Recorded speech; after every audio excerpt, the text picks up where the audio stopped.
مسلمان کی جنس یا مسلمان کی ذات وہ ہوتی ہے جو کسی کو تکلیف نہیں پہنچاتی۔ یہ ایسا ہی ہے جیسے بسا اوقات آپ کہتے ہیں کہ بھائی مرد تو وہ ہے، مرد کی علامت یہ ہے۔ اب یہاں آپ تقسیم کر دیں، ایک مرد وہ ہوتا ہے جو مرد ہوتا ہے، ایک وہ مرد ہوتا ہے جو عورت ہوتا ہے، پھر کلام کا زور ہی کیا رہے گا؟ تو کلام کا زور تو اسی میں ہے، مرد وہ ہوتا ہے، یہ کرتا ہے۔ اسی طریقے پر اللہ کے نبی علیہ الصلوۃ والسلام جو فرما رہے مسلمان وہ ہوتا ہے، اس کے اندر ہے شان، مسلمان کی شان بیان کی گئی، اس کی پہچان بیان کی گئی، اس کی آن و بان بیان کی گئی کہ مسلمان ایسا ہوا کرتا ہے کہ وہ کسی کو تکلیف نہیں پہنچاتا۔ اس لیے یہاں پر الف لام جنسی کو ماننے سے اس کا زور قائم رہتا ہے اور زوردار ایک کلام ہمارے سامنے آتا ہے۔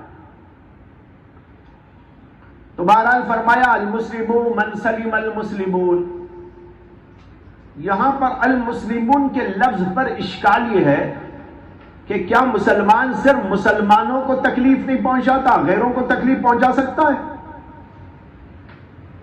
حدیث تو کہہ رہی ہے مسلمان وہ ہوتا ہے جس سے مسلمان محفوظ رہے، کافر؟ اسے یہاں پر اچھی طرح سمجھ لیں، بہت پہلے کی بات ہے، حضرت مولانا شاہ ابرار الحق صاحب نور اللہ مرقدہ تشریف لائے تھے اور ہماری مسجد بیدواڑی میں حضرت کا روزانہ فجر کے بعد مختصر اور عصر کے بعد مغرب تک بیان ہوتا تھا۔ تقریباً 22 دنوں تک یہ سلسلہ ایک زمانے میں جاری رہا جب حضرت یہاں طبیعت کی خرابی کی وجہ سے علاج کے لیے تشریف لائے ہوئے، اور معمول یہ تھا مسجد کے اندر وہاں کہ مدرسے کے طلباء ایک حدیث، اس کا ترجمہ اور ایک مسئلہ اور کچھ چیزیں جیسے یہاں بھی بیان کرتے تھے مدرسے میں، وہاں بھی یہ سلسلہ وہیں سے شروع کیا گیا۔ تو ایک دن ایک طالب علم نے یہی حدیث پڑھی المسلم من سلم المسلمون من لسانہ ویدہ، اور ترجمہ کیا مسلمان وہ ہے جس کے ہاتھ اور زبان سے دوسرے مسلمان محفوظ رہیں۔ خیر حضرت نے سنا، اس کے بعد جب بیان شروع کیا تو فرمایا کہ اس طالب علم نے جو حدیث پڑھی اور اس کا جو ترجمہ کیا، ترجمہ تو صحیح ہے لیکن اس کے اندر ایک بین القوسین بات ہونی چاہیے، ایک بین القوسین بات ہونی چاہیے، اور یوں کہنا چاہیے مسلمان وہ ہے جس سے بالخصوص مسلمان اور بالعموم سب لوگ محفوظ رہتے ہیں۔ یہ بالخصوص کی بات ہو رہی ہے، بالعموم بھی ہے اس کے اندر، مطلب کسی کو بھی تکلیف نہیں پہنچاتا، بالخصوص مسلمانوں کو تکلیف نہیں پہنچاتا۔ تو بات یہ ہے کہ یہاں پر جو قید لگائی گئی ہے اس کا مطلب یہ ہے کہ خاص طور پر وہ مسلمانوں کو تکلیف نہیں پہنچاتا، لیکن عام حالت ہر مسلمان کی یہ ہے اور ہونی چاہیے کہ وہ کسی کو بھی تکلیف نہیں پہنچاتا۔ پھر حضرت نے فرمایا، اور یہ فتح الباری وغیرہ کے اندر بھی موجود ہے، کہ مسلمون کی قید یہاں پر اس لیے ہے کہ مسلمان کا زیادہ تر تعلق، اٹھنا بیٹھنا، رہنا سہنا، کھانا پینا، معاملات خود مسلمانوں سے ہوتے ہیں۔ مسلمان سے زیادہ ملتا ہے، تعلقات اس سے زیادہ ہوتے ہیں، گھر میں بھی سب اپنے اپنے لوگ ہوتے ہیں،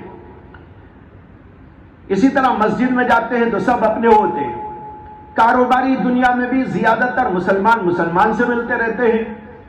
تو حضرت نے فرمایا، اور دوسرے محدثین نے، شراح حدیث نے لکھا ہے کہ اس لیے یہ قید یہاں پر لگائی گئی کہ مسلمان جب مسلمانوں سے روزانہ بلکہ ہم وقت ملتا جلتا رہتا ہے پھر بھی وہ ان کو تکلیف نہیں پہنچاتا، تو جن سے کبھی کبھی ملاقات ہوتی ہے ان کو کیا تکلیف پہنچاتا؟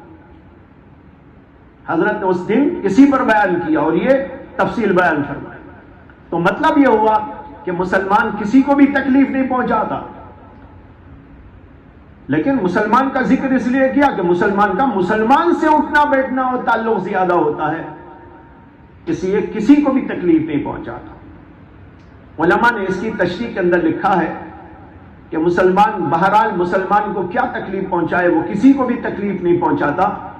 البتہ غیر مسلم دو قسم کے ہوتے ہیں، ایک وہ جن کو ذمہ کہا جاتا ہے۔ ذمہ وہ ہیں جو اسلامی حکومت کے ماتحت رہتے ہیں ٹیکس دے کر، ان کا حکم بعین ہی مسلمانوں کا حکم ہے تمام معاملات میں، ان کی جان محفوظ، ان کا مال محفوظ، ان کو تکلیف دینا جائز نہیں، کسی طور پر ان کو نقصان پہنچانے کی اجازت نہیں۔ اس لیے ذمی غیر جو ہیں وہ بھی اسی حکم میں شامل ہیں۔ دوسرے وہ غیر مسلم ہیں جو ذمی نہیں ہیں بلکہ دارالحرب کے رہنے والے۔ دارالحرب کے غیر مسلمین بھی دو قسم کے ہیں، ایک وہ ہیں جن سے مسلمانوں کی مصالحت ہو گئی کہ بھئی ہمارے درمیان میں مصالحت ہے، ہم ایک دوسرے کو ٹچ نہیں کریں گے، ایک دوسرے کو کچھ آزار نہیں پہنچائیں گے، ان اصولوں پر، ان باتوں پر ہماری اور آپ کی صلح ہے۔ تو جب صلح ہو جائے گی تو صلح ہونے کے بعد بھی ان کی جان و مال محفوظ، وہی حکم ہے جو مسلمانوں کا ہے۔ دوسرے وہ ہیں جو حربی کافر کہلاتے ہیں، یعنی جو مسلمانوں کو تکلیف پہنچانے کے در پہ رہتے ہیں، موقع ملے تکلیف پہنچا دیں، موقع ملے مار ڈالیں، موقع ملے تو کچھ کر ڈالیں۔ تو جو ایسے لوگ ہوتے ہیں ان کو اگر جواباً کارروائی کرتے ہوئے تکلیف پہنچا دے تو وہ جواباً کارروائی درست ہے، اس لیے کہ وہ تو ایک دفاعی سبیل ہے، یہ ایک انتقامی بات ہے۔ اس لیے یاد رکھنا چاہیے کہ اس حدیث پاک کے اندر ایک تو ذمہ بھی داخل ہے مسلمانوں کے ساتھ، اور ایک وہ غیر مسلم بھی اس کے اندر داخل ہے جو حربی ہونے کے باوجود، یعنی دارالحرب کا ہونے کے باوجود ان سے ہماری مصالحت ہو گئی۔ اس کے بعد جو فرمایا گیا من لسانہ و یدہ، اچھا اور ایک بات یہ بھی سمجھ لیجئے کہ مسلمان اور غیر مسلم سب اس میں داخل، اور صرف اتنے ہی نہیں بلکہ جانور بھی اس میں داخل ہے۔